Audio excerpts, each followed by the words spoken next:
Yooyyaa ashamaa akkam jirtu nagaaf jaalalli waaqayyoo bakka jirtan hundatti isiniif haa baay'atu. Kun YouTube channel Boonsaa Addisuu Guuteetii haaraa yoo taatan subscribe gochuudhaan maatii keenyatti dabalamaa. Viidiyoowwan yeroo yerootti gadhiisnu dafanii akka isin ga'aniif mallattoo bilii banaa gochuu hin dagatinaa.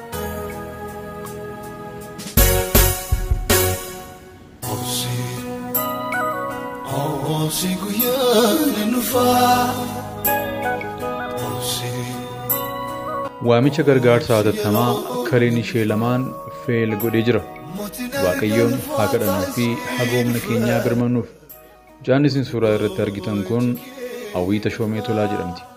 Tashoomee Tolaa Bushaan Tashoomee Tolaa barsiisaa keemistirii waggaa dheeraaf mana barumsaa Najjoo sadarkaa lammaffaa fi Baay'insaa Najjoorraa barsiisaa turani. Boodara kolleejjii barsiisota Shaambootti waggoota barsiisaa turuun ji'uma kana jijjiirraan gara magaalaa Shaggar dhufanii isaanuma hojii eegaluu mucaan isaanii maqaan ishee Hawwii Tashoomee jedhamtu kun Yuunivarsiitii Bulee Horaa irraa barumsa waggaa sadaffaa utuu hordofaa jirtu rakkoo fayyaa cimaa ishee mudateen mana yaalaa yuunivarsiitichaatti yaalamaa turtee humna isaanii ol waan ta'eef gara hospitaala hawaasaatti riifar godhani. Hospitaalichis humna ol waan ta'eef gara Finfinneetti dabarse. Yeroo ammaa kana haala suuraa irratti argitan kanaan hospitaala dhuunfaa Yaaneet Internal Specialized Hospital keessatti yaalamaa jirti. Yaaliin kunis kidney dialysis godhamaa fi waan jiruuf baasii nama tokkootiin waan hin danda'amneef baasiiwwan guddaa waan gaafatuuf maloo hiriyoonnii fi barattoonni barsiisaa Tashoomee Tolaa hiriyoonni barattuu Hawwii Tashoomee amma humna keenya bira dhaabbannee lubbuu mucaa kanaa baraaru. Ilaamee lammii koo anuffina ergaa kana namoota hundumaan naa qaqqabsiisa.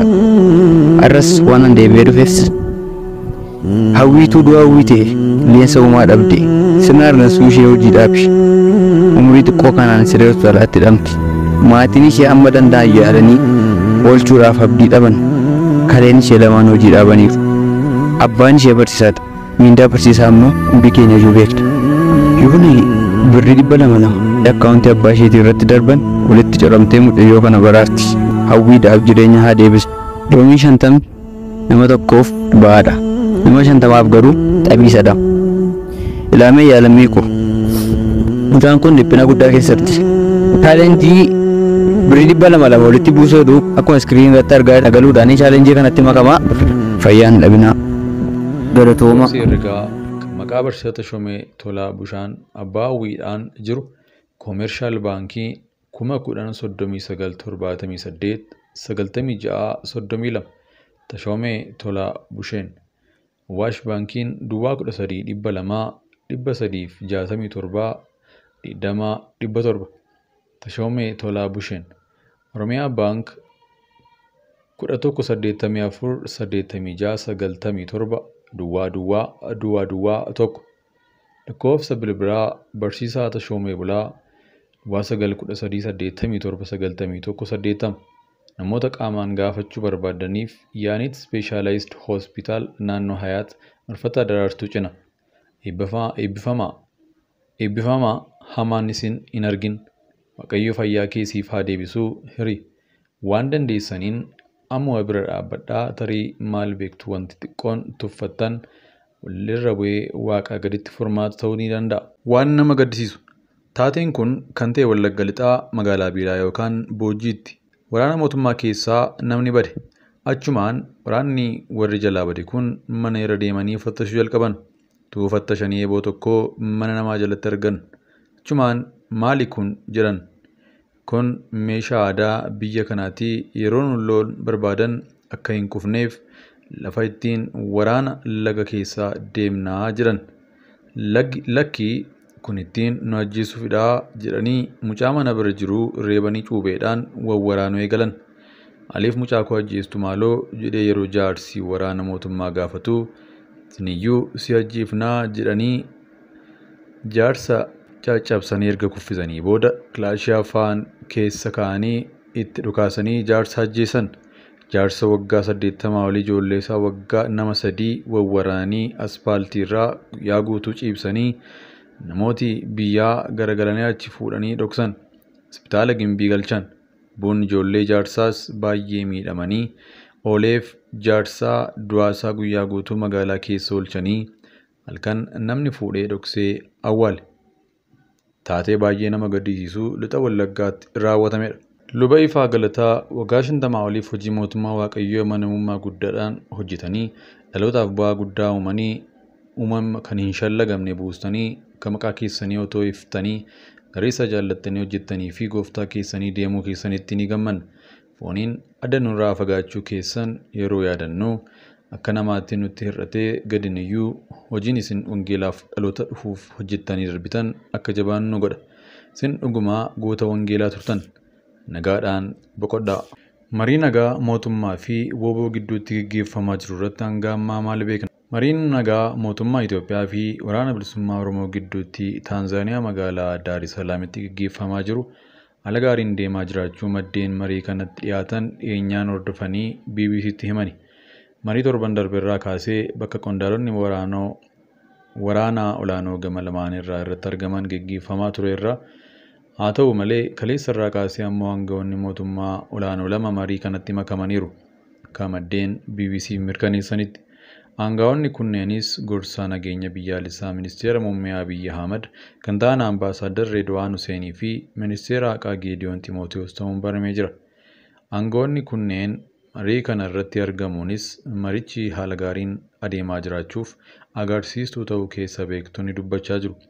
Aangawoonni kunneen marii nagaa waggaa darbee mootummaan federaalaa fi TPLF Pretooriyaatti gaggeesse irratti mootummaa Itoophiyaa bakka bu'uun hirmaattonni turan marii guyyootaaf gaggeeffamaa tureen booda amma gara dhimmoota qabatamoo ta'an irratti dubbachuutti ce'aniiru jechuun barruun Addis Standard maddeen isaarraa argadhe jedheeruun gabaasee jira.